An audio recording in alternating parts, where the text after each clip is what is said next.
Creo que la conferencia la ponencia de Pablo abre algunos puntos de discusión que van a estar planeando a lo largo del día. El punto central me parece que tiene que ver con que el 26J es el cierre de un ciclo y que a partir del 26J las tareas son sustancialmente diferentes de las tareas que nos hemos fijado hasta ahora y, por tanto, del modo de organización y de pensar la política española que nos habíamos fijado. Algunos de los temas que me parecen los centrales para abordar la cuestión. La primera me parece que tiene que ver con si hubo o no en España una crisis de régimen entendida como la crisis del modo de distribuir los lugares políticos, de la capacidad de los dirigentes para ser creídos y de la posibilidad de los de abajo, de los sectores subalternos, para construir una idea diferente de país. Si hubo crisis de régimen en España o no, y si esa crisis de régimen se ha cerrado. Ha habido una crisis de régimen que ha permitido una anomalía llamada Podemos, que en un asalto de caballería al poder político ha corrido a toda velocidad y ha llegado hasta los 5 millones de votos. Se ha resuelto, de momento, se ha resuelto en favor de la conservación del orden y de la restauración y no de su apertura constituyente o de su cierre, que no es definitivo como nada en política y que no supone plegar las banderas ni abandonar la posibilidad de transformación, que sigue abierta, pero que sigue abierta en otros términos. No queda ni mucho menos excluida la posibilidad de que Podemos gobierne en España, pero el Podemos que puede gobernar en España es otro Podemos. Y que genera a lo mejor menos ilusión entre los sectores más movilizados, pero al mismo tiempo menos incertidumbre y menos miedo entre los sectores, digamos, más que miran con posiciones más retardatarias la posición del cambio político. La segunda cuestión sería esta relación, que esto me imagino que lo abordará después Irene, pero esta relación entre digamos, la institucionalidad y la calle. Venimos de una cultura política que nos puede empujar hacia la respuesta clásica, que es una respuesta que yo creo que es la respuesta de la derrota, el abonarse a la derrota, pero que es una derrota cálida. Bueno, no hemos ganado, pero hay 71 representantes en las Cortes que van a ser la representación y el altavoz de las luchas, y además que van a decir la verdad. Si esa receta condujera a la victoria, nosotros llevaríamos ganando 200 años. Digamos, venimos de una cultura política que tiene en su haber ser la mejor representante de las movilizaciones y decir la verdad. Eso hasta ahora, doble check en las dos. En eso lo hemos petado hasta ahora. Y en realidad ha sido un certero y honroso camino hacia la derrota y hacia la marginalidad política. La expresión de los sectores más movilizados, al mismo tiempo que teniendo capacidad de integrar, movilizar e ilusionar a sectores que no se movilizan y que, es más, cuando se desmovilizan lo hacen en silencio. Como en silencio se ha evaporado o se ha abstenido 1 millón de votos en el 26 de junio. La tercera pregunta me parece que tendría que ver con ¿cómo se hace para ser una fuerza que está dentro y fuera de la institucionalidad? O si eso es posible, si quiere, en Europa. ¿Cómo se hace para ser una fuerza que es solvente, es responsable, demuestra que es capaz de solucionar problemas, al mismo tiempo es capaz de mantener una sensación épica y una mística que explica que está ocurriendo algo sustancialmente diferente y que en las elecciones se vota por algo sustancialmente diferente que se pone en marcha, que no tiene nada que ver con el número de gente, que no tiene que ver con las consignas, que tiene que ver con el tipo de pasión que se mueve ahí? Es que la gente que nos acompaña no está acompañando una candidatura electoral, está acompañando una cosa sustancialmente diferente. Estar en la institucionalidad y al mismo tiempo ser capaz de portar una idea de país nueva y decir, yo estoy en esta institucionalidad, cuidado, no como intruso, porque quiero hacer las cosas mejor y no hacerlo mejor en las instituciones que existen, pero al mismo tiempo encarno la idea de la posibilidad de una organización diferente de nuestro país. Y mantengo una diferencia sustancial con los otros. ¿Es posible compaginar estas dos cosas? Recogiendo el testigo de eso que decía, que me parece fundamental, de eso que decía Pablo, el bloque histórico. ¿Cómo Podemos puede ser, en primer lugar, el motor intelectual y cultural que funda una identidad nueva? Nosotros hemos llamado de muchas formas, nacional popular o plurinacional popular en nuestro país. ¿Y cómo hace eso, cómo se convierte en el núcleo de un nuevo bloque histórico, es decir, de la imaginación de una nueva España, de la posibilidad de un nuevo acuerdo social y de un nuevo país, ilusionando a los sectores más dinámicos, al mismo tiempo que disolviendo una buena parte de los miedos o de las reticencias de esos sectores que saben que España está en cambio, pero que nos han pedido, yo no sé si una pausa. Seguramente el Partido Popular ya ha sido exitoso en convertir las elecciones en un plebiscito no sobre su gobierno, sino sobre el nuestro. Eso es una cosa, por una parte, para estar orgullosos. Hace 2 años no existíamos, en estas elecciones se ha votado pensando en si ganábamos ya o no. Y eso significa que hemos tenido la dirección intelectual y cultural de nuestro país. Es verdad que en ese plebiscito, sobre si sí o si no, si iba a ser ahora o iba a ser luego, una buena parte de nuestro país ha dicho, parece que vais a llegar, pero a lo mejor nos vienen mal 4 añitos. Prefiero vuestra versión en 4 años porque me genera más certezas. ¿Y cómo va a ser esa relación? Y esto no tiene una respuesta, digamos, sino que tiene una manifestación. ¿Cómo va a ser esa relación entre... hasta ahora hemos venido diciendo, nosotros hemos podemizado España y nos hemos españolizado, en el sentido de que nos hemos impregnado mucho. El Podemos de hoy se parece más a España que el Podemos de hace 2 años. Y a la vez la España de hoy se parece más a Podemos que la España de hace 2 años.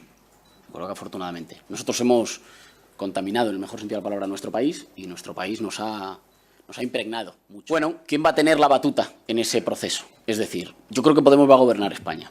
Y el Podemos que llega a gobernar España es un Podemos que se va a ver impregnado mucho de muchas cosas de la España que existe y que no va a dejar de existir. Se va a ver manchado de muchas de las cosas que hoy ya son certezas para nuestro país, aunque a nosotros no necesariamente nos seduzcan, pero al mismo tiempo tendrá que seguir dando esa tarea que a veces hemos llamado de carril largo, de hacer pedagogía para ir transformando alguna parte de los consensos que creemos que tienen que transformarse para que nuestro país pueda ser más justo, más democrático, más equitativo, más soberano.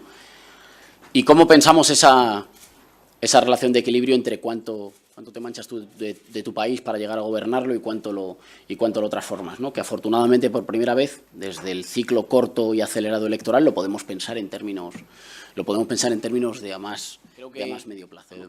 Para no cerrarlo, sino que abrirlo, que entiendo que es lo que nos toca a los discursos de la mesa, creo que estos son algunos de los puntos centrales a discutir sobre las tareas en el nuevo ciclo político y en el nuevo tiempo político a partir del 26J. Yo comparto que el 26J cierra un ciclo o cierra esa posibilidad de asalto, en el mejor sentido, a las instituciones con la que Podemos nace en un contexto de crisis de régimen en el que decimos nos podemos colar por la grieta, no agota las posibilidades de cambio político de ahora para siempre, pero sí que nos tiene que llevar a reflexionar qué va a ser Podemos a partir de ahora.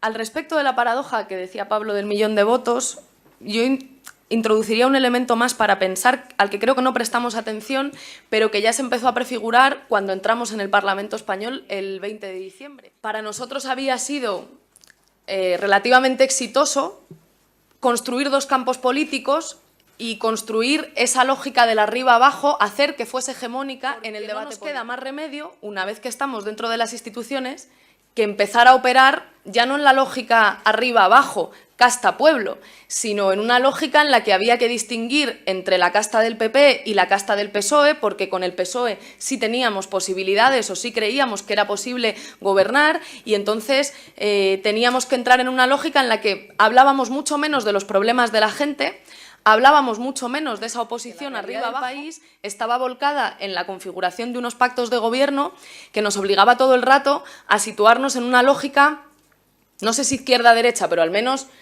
opción conservadora de gobierno, opción progresista de gobierno, que se parece mucho más a la lógica izquierda-derecha. Creo yo que empaña un poco nuestras posibilidades de seguir construyendo ese gran bloque de cambio, bloque electoral de cambio, que hasta ese momento se había construido, insisto, sobre la dinámica arriba-abajo. Que no se trata tanto de 1.000.000 de votantes que nosotros hemos perdido, sino que no hemos sido capaces de movilizar. Y yo creo que la mirada debe ser no solamente a la campaña electoral, sino a ese proceso desde el 20 de Pero ¿seremos capaces, o cómo más bien somos capaces, de seguir articulando ese bloque histórico que no tiene que ver solo con lo electoral y que es capaz de plantear un modelo alternativo? Requiere de un proceso de construcción que ya no tiene que ver solo con construir una mayoría electoral, tiene que ver con ser capaces de construir un bloque histórico que obviamente se active en lo electoral, pero que también sea capaz de expresarse en la vida pública de nuestro país. De acuerdo con Íñigo cuando plantea que Podemos va a gobernar, es cuestión de tiempo, será tarde o temprano. Lo que pasa es que ya no está tan claro si será el mismo Podemos o será un Podemos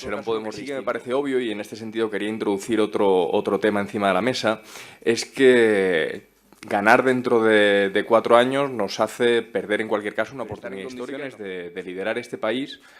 Nos permitía estar en condiciones de que fuera en definitiva con nosotros, liderando países del sur, con quien hubiera que concertar todas las reformas. Esa iniciativa la hemos perdido, yo creo.